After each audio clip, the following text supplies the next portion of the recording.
if they've told you they've never had any kind of trial or tribulation, they're probably not the best coach because Yeah. they're probably lying or have had almost no experience. And it's one of those Yeah. things where I think it's so important to be authentic with people and share your true story, the good, bad, and ugly. Yeah, absolutely. Like he doesn't get the life that someone who is 43 with kids and a wife and a professional job are going through. I remember training clients and being like, why can't you stick to this diet? Why can't you just not drink alcohol? Why can you not just get to the gym more? Because at 21 with no responsibilities, I didn't understand it. So I get it. Join me, Jeremy Swick, on Into the Unknown, a podcast that delves into the personal journeys, stories, and experiences of individuals across diverse professions. As a historian by trade, I firmly believe that our personal histories shape our present and offer valuable insights into our paths ahead. With that being said, let's get into it. On this episode of Into the Unknown, I am joined with Richard Bischoff. How are you doing today, Richard? Man, I'm doing great, brother. I appreciate you having me on. I appreciate you taking the time. I know you're a busy man. So, again, it's just great to finally get to talk to you. I appreciate it. I'm excited to hear your story. I love it, brother. I love it. I love what you're doing. I love stories. I love hearing people's stories. So your whole theme of your show and why you created it definitely is something I'm very into. I really appreciate it, man. I always like to kick it off with networking, talk about the importance. How are we connected? Through Olivia. So Olivia is actually a business partners with a buddy of mine that I've known now for a while. We used to be in a little business together back in the day. And so I saw what he was doing. He created he moved on to create like an online social media, but also just like a marketing business. And so since I came out with my book not that long ago, we kind of teamed up and reconnected again. And he said he was working with Olivia, who's, big into the podcasting world than he is. And so they teamed up and then she introduced me to you. By chance, was it Luke Hessler? It was Luke. Yep. I love it, man. Luke was a guest on the podcast, and it's always great to continue that network. I'd kind of thought so, but I wasn't 100% sure. So, Yep. I Yeah. love that. Luke's a great guy. It's so cool with the networking aspect is I always tell people that's such another level of approval. Like, for example, Olivia and Luke, they're not going to send people our way or my way if they don't have some kind of vetting or some kind of trust in them. I feel like it's always like a great kind of badge of approval, if that makes sense, to, hey, they're good people. You should talk to them. You guys have similar stories and interests. And, I just love it, man. Yeah, well, there's more credibility. They call it the triangle of trust. When someone else is referring someone to someone else, there's three people typically involved into that so-called triangle, and there's a certain level of trust and credibility there because when you refer somebody, that's on you. And like in any type of referral business, when you refer somebody, if that person you referred doesn't give quality work or whatever the situation may be, it kind of hurts the reputation. So I'm always very careful on who I recommend to do certain things. And so I think when you do get recommended by someone you trust, then that definitely helps out with the trust aspect of it. Dude, I want to know, man, that comic book issue #1, your origin story. Who are you, man? Origin story. I like how you put that. So I grew up in Myrtle Beach, South Carolina, here on the coast. I was born in New Jersey, but my parents, when I was 3, they moved down here to Myrtle Beach to start a business. They started a carpet cleaning business. It was a franchise called Rainbow Carpet Cleaning way back in the day. In 1986, they started it here. And they still have the business to the day. They grew out of the franchise. They grew so much and the franchise wasn't growing at the rate they were growing. So now my dad, came up with his own name, Healthy Home Carpet Cleaning, and they do a lot more than just carpet cleaning now. They have heating and air, they have fire, water, and mold restoration. So there's a lot more than just carpet cleaning. And not many businesses last 30 something years, 37 years now is going on. So it's impressive what he's been able to do. But I got to see that be built right in front of my eyes. From a young kid, he started the business in our house. For the first 15 years, he ran the business out of our house and kind of expanded on the house. So it was really unique growing up in that entrepreneurial field of seeing my dad, the highs and the lows, because it's not all sunshine and rainbows. When you hear someone say, hey, I own a business, you're like, oh, that must be nice. You're your own boss. But man, there's so much stress that comes along with it. And he handles stress well, but I saw that. So growing up, I actually didn't want to become an entrepreneur. I saw how much he worked. And part of me was like, man, maybe I'd rather just do something I love and maybe not be rich, but make enough money. They say do something you love and you never work a day in your life. And I was like, okay, well, sign me up for that. And so when I was in college, or yeah, 19, when I was in college, my dad was trying to lose weight. So he hired a personal trainer.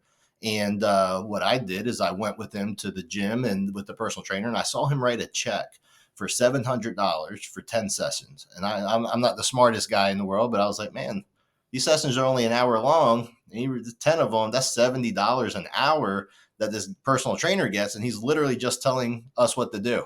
He didn't have to do any work except tell us what to do. And so that really intrigued me. And I got results. First time I was a skinny little soccer player growing up. So, for me, it was exciting to gain a little bit of muscle, builds your confidence as a guy. And I love it. I actually entered into my first natural bodybuilding contest 5 months after meeting him, and I just got hooked. And then I got certified as a personal trainer, and I switched my college degree from business to health promotion, and that started a little journey of 12 years as a personal trainer. That's remarkable, man. So do you think, I guess I should ask, besides that, what drew you to stay? 12 years is no short time period. What kept you in that business for as long, or in that field for as long as it did? Yeah, I mean, honestly, I'm now entering back in the field, but on the online sense, I actually would have never gotten out of the field if it wasn't for the fact that I just needed to make more money.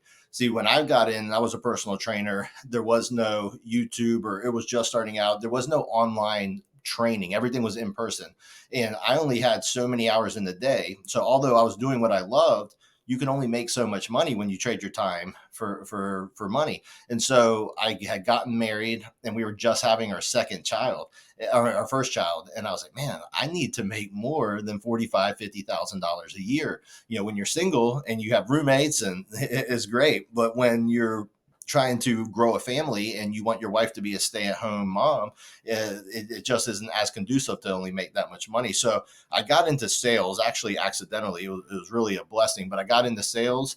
As soon as I got the six figures in sales, I quit the personal training to just focus on the sales side. And that's really just started a whole different sales career that I really wasn't interested in at first, but it ended up being a blessing. And now, because of technology and online training and coaching and stuff like that, my goal is now back into the online space with fitness, nutrition, and self mastery for men. Richard, I love that. I do have a question. As you mentioned, which is a very key point, not trading your time for money. Was that something that was taught by you by your dad and your parents because they were entrepreneurs, or is that something you just started to realize? And I only ask because I think a lot of times when people who work 9 to 5, they have that paycheck, that steady income that comes in. And I know, I'm sure with personal training, it's not as steady or as guaranteed, but it's Right. still the same kind of concept. How did you kind of wrap your head around that idea? Well, I mean, I guess it was forced upon me. I was like, man, I can't get any more clients. I'm already up at 4 a.m. training clients at 5 a.m., 6 a.m., 7 a.m., 8 a.m., 9 a.m. But then people go to work. So there's not a whole lot of people to train at 10, 11, 12, 1, 2, 3. So there's normally a gap in the day. And then you come back and you train in the evenings, clients at 5, 6, and 7. And so I was just like, man, like even if I could train more people, I'm just exhausted from getting up at 4 a.m. and getting back, finishing my last client at 7 or 8. And I was like, as much as I love what I do, I'm kind of burnt out or maxed out. So that, and obviously I saw my dad build a business over time. But I think that's really what drew me to sales, because sales allowed me exponential income because it wasn't trading my time for money. But yet I didn't have to build the business.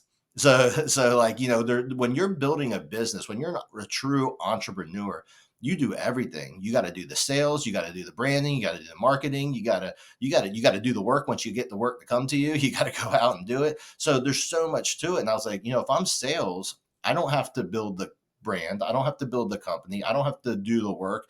That once the sale is made, I just got to do the selling. And then I went to a marketing conference out in Arizona. It was a sales and marketing conference, and the guy said, the more people you speak to, the more money you make. So essentially in sales, you're just speaking money into existence.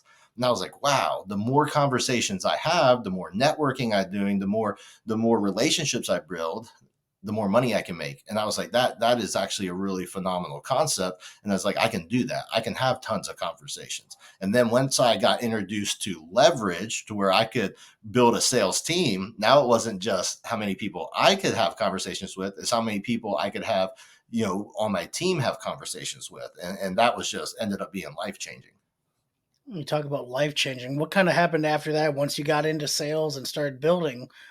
How did that turn out? So yeah, so now I've done sales in a couple different industries, but my first parlay into sales was with network marketing or multi-level marketing. And anybody that's listening to this right now, when they hear that, there's normally one of two reactions. Either somebody's in network marketing or multi-level marketing, and they're like, yes, somebody who did it and has succeeded and is pro multi-level marketing. Or you have the other people that say it's a scam. It doesn't work. Those things are pyramid schemes. And so when I first got introduced to this product that got me into the industry, I was like everybody else. My mom had tried Avon and Mary Kay and stuff like that. And they were good products. She liked the products, but she was never much of a sales lady. And so my perception of it was there was always somebody coming over your house to hold a little meeting, to give a little sales pitch, to get people to buy a product that some wanted and some didn't want. So I've always kind of had a little bit of a fear of rejection. I didn't like people telling me no. So I was like, that's not for me. I cannot see myself going around trying to sell someone a product. But this guy left the product for us at the gym. He said, hey, here's a free case of this healthy energy drink. You guys already drink Red Bull and Rockstar and Monster and all this other stuff and coffee every morning. This is a clinically studied, had 3 clinical studies on it by third parties, a double-blind placebo study. So, very good studies done on it. And it's been proven to fight inflammation, proven to boost your immune system. And there was one other thing that it did. And I was like, man, if it does all that, and I can just replace an unhealthy energy drink, because when you're getting up at 4 a.m, you're either drinking a lot of coffees or energy drinks. I said, I'll try it and I'll just be a customer. So I got on the product as a customer. That was it. Didn't tell anybody about it. But then a guy at the gym saw me drinking it. He asked about it. And then I had a couple buddies ask me about it. And they said, where'd you get it? And I was like, I don't know. I just ordered it online from this guy who came to the gym. And I went back to that guy. I said, hey, I got a couple people that want to order this product. Where do they go? And he said, well, every customer gets a free website. So when you ordered, you got a free website to your email. Go to that email and share that link with them. So I just started sharing my link for these people to order it because it's not sold in stores. And then I made $20, then $40, then $100, then $200. And those friends told their friends, and their friends told their friends. And within 3 months, I was making $2,000 a month. And then I just kept sharing it with people. Some of those people shared it with some more people. 4 years later, I was making a multiple 6-figure income speaking on stage in front of 10,000 people at our annual convention out in Ohio or Vegas or Miami or Arizona. We had multiple conventions and regional events, and it was pretty phenomenal. So, that was my parlay into sales without trying to be in sales. And it was very natural and organic because it was a product I personally consumed as a customer and I believed in. And so that's what first got me into sales. I love that. I love that. What happened once you kind of got in sales? You said you moved on, and what has brought you back to doing the personal training aspect? Yeah. So what got me back into the personal training aspect was simply the fact that I love coaching. Like, I grew up playing sports and I think coaches, a lot of coaches it's just an underrated thing to have in people's lives, especially young men. I can't speak for women because I'm not a woman, but there's a lot of men or boys out there who don't have a father figure in the home, or if their father figure's there, he's so busy and he's just not engaged with them. So a lot of times a coach is one of the most impactful people in young men's lives. And then growing up, seeing that impact, it kind of stops. A lot of guys stop playing sports in high school and they never, and then all of a sudden that mentorship, that coaching in their lives just stops. And you'll see it. And I'm sure you've seen it. A lot of men have never actually grown since they got out of high school. They're the same way. It's almost like Peter Pan. They're still the same with their college buddies, beer drinking, watching the college football game on Sunday in their 40s, just like they did in college. And not that that's wrong, but that's just I guess, symptomatic of the fact that just overall their life just hasn't changed. They haven't grown because there haven't been mentors,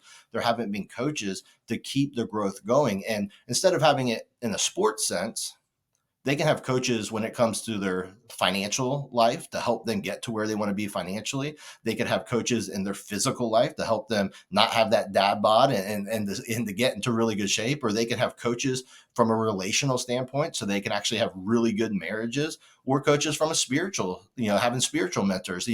There's just so many people who don't grow. They're stagnant. And I see it because I'm in sales and I'm in uh, leadership roles in sales. So I have so many people on my sales team, and I deal with people every single day. And I see that they're content but complacent, and they're not growing, and they're not happy with where they're at. The average guy, if he looks in the mirror, he's not proud of his body. If you looked at his bank account, he's not proud of his bank account. He wouldn't want to show the neighborhood his bank account and his credit card debt. So my goal is really to go in there and just say, hey, listen, it's time to level up. You've been stagnant since high school or college, but there's still growth there. We can still become the best version of yourself, even in your 40s or in your 50s, by having a mentor or coach. I mean, I have a mentor and a coach, and I pay good money for them. And then I take my life experiences and my wisdom, plus what I learned from my coaches, and I pass it down to the next guy that I'm helping with. Richard, I love that you mention it. I think it's such a big thing, coaching and mentorship outside of post high school, post college. And it took me a while to realize why some people were so, I think, adverse to it or didn't want to do it. I think some of it's in most people's minds. The idea coaching is only in sports. The Right, idea of having a business coach or I guess a personal trainer would make sense if you're trying to get in shape, but a right. business coach, financial coach, life coach, anything like that. And then, of course, there's the connotations that come with some of those things. But I think so much of it is just saying this is just someone kind of, as you mentioned, level up. Yeah, I mean, it's crazy. I say the majority of people out there, but I'll say men because I normally speak to men, are not living up to their full potential. Let's face it. When someone has an iPhone, that iPhone can do a lot, but most people only use it for text, call, and social media. They're using it for like 10% of the iPhone's capability. And I see people the same way. I see men the same way. There's so much potential, but they're not living up to their full capability. They're doing just enough work to get by. They're giving just enough to their kids or to their spouse and their relationship, but they're not thriving. And I want to see people thriving. I want to see people, having their best bodies, having a good bank account, having financial success and financial peace, and then, but also not sacrificing the family and the relational success and peace, because, a lot of guys do that. If they are good in one area, is at the sacrifice of other areas in their life, and there's no benefit to that. If you have to sacrifice your health to make money or your family to make money, then you're still losing. And so what I like to do is I like to come in there and look at it from like a whole wellness perspective of just every aspect of your life and help men win at every aspect. And that's not to say I'm perfect in every aspect by any means, but I do feel like there's a lot of guys who would learn a lot from me, but also from coaches who have been where they are. I mean, I've had failures. I mean, I've had a bankruptcy. I've been through a divorce. I've lost all of my income overnight. And I fought for custody of my three kids, which I ended up getting. And like, I've had the failures. I've lived with my parents at 32 years old while I was going through this mess because the company I worked for shut down overnight. I understand failure. I understand, stress and anxiety and wondering, how can I ever come back from this? You go from making multiple six figures, $25,000 a month to nothing and having to start all over in a new industry at $10 an hour while you're going through a divorce and a bankruptcy and child custody stuff. But then to be able to build back within a year to get back to where you are, and within a couple of years to surpass where you are, just that level of, I think we even talked about it, like Eric Thomas, the whole, a setback is just a setup for a comeback. And that's what I had to see is like, there's a lot of guys that may watch this or listen to this and they feel like a failure in certain aspects of their life. And I don't want them to get stuck there. Wherever they're at, that's not who they are. That's not their identity unless they let it be that. And there's so much they can grow that, a year from now, their whole life could be different if they put in the work. Richard, I love that you mentioned that. And I appreciate you being authentic and sharing that story because I tell people when you are looking for coaches, let's say you do get to that step where you're like, okay, I hear you out. Maybe I do need a mentor for my business or my wellness or my relationships. Right. Who do I look for? I always tell them one thing: if they've told you they've never had any kind of trial or tribulation, they're probably not the best coach because Yeah. they're probably lying or have had almost no experience. And it's one of those Yeah. things where I think it's so important to be authentic with people and share your true story, the good, bad, and ugly. Yeah, absolutely. I typically tell people the same thing. I was like, hey, if you're going to hire a personal trainer and you're in your 40s, let's say a guy is 43 years old, he's married, he's got kids, he's got a busy life, he's professional. Don't hire that 21-year-old guy on Instagram that has abs. Like he hasn't struggled with his weight. He's always been in shape. He's always been lean. He doesn't have a wife. He doesn't have kids. He doesn't have a job. Like he doesn't get the life that someone who is 43 with kids and a wife and a professional job are going through. I can say that because I was that guy. I remember training clients and being like, why can't you stick to this diet? Why can't you just not drink alcohol? Why can you not just get to the gym more? Because at 21 with no responsibilities, I didn't understand it. So I get it. And then, like you said, if someone hasn't been through a failure, it's going to be really hard for them to help you overcome a failure. Or if they haven't been through certain things, it's going to be hard for them to help you overcome certain things. So as much as I wish I didn't have to go through some of the stuff I went through, it has taught me a lot. It has built my confidence because I've been through some pretty low times. I mean, they always say going through a divorce is one of those life moments, or that are really hard, and going through bankruptcy is, or going through a loss of a job. Well, I did all of that in the matter of 18 months. So like, I understand and I have empathy for people who are going through it, but I also hold people accountable and say, hey, listen, we can't become victims and we can't make up excuses. Wherever you're at, you're there. You gotta take ownership of it. You gotta accept it, and then you gotta make a roadmap and a plan to get out of there to grow. Richard, I love that. I tell people one thing, another thing when you're looking for coaches, it's okay to pay for a coach. I think sometimes the misconception, well, if they love it so much, why don't they do it for free? Of course, everyone needs money to live, and I think that's a reality. Most people truly understand. Yeah, And I realized, at least for me, a free coach or someone, for example, like a Dr. Eric Thomas, motivational videos, those are great. But I tell yeah, people they can only get you so far in your level. And I think I started to feel it at a certain point where I was like, all right, I'm great. I'm doing this, but I know there's another level. And so maybe right. it's going to the paying for the conference, maybe paying for the upgrade of the conference, paying for a coach. And obviously, I tell people, within their wheelhouse and within their current financial situation, don't hang yourself out to dry if you have no money and you can't Right. afford anything, but finding, I think, your level of comfort in investing in a coach, not spending money investing. Yeah, I mean, and one of the biggest benefits having a coach, because I've seen it as being a coach, is the accountability aspect. And so, although when someone goes to a conference and someone pays, for a conference, which is a weekend type thing, maybe, or if they're watching YouTube videos, all that's great, but there's no accountability level there. And so, that's where the one on one coaching or group coaching comes in with that certain level of accountability. So, I mean, that's the factor that most people are not getting, but it's also what a lot of people don't want. People don't like to be held accountable, but that's where the true results will come from, is when someone becomes accountable.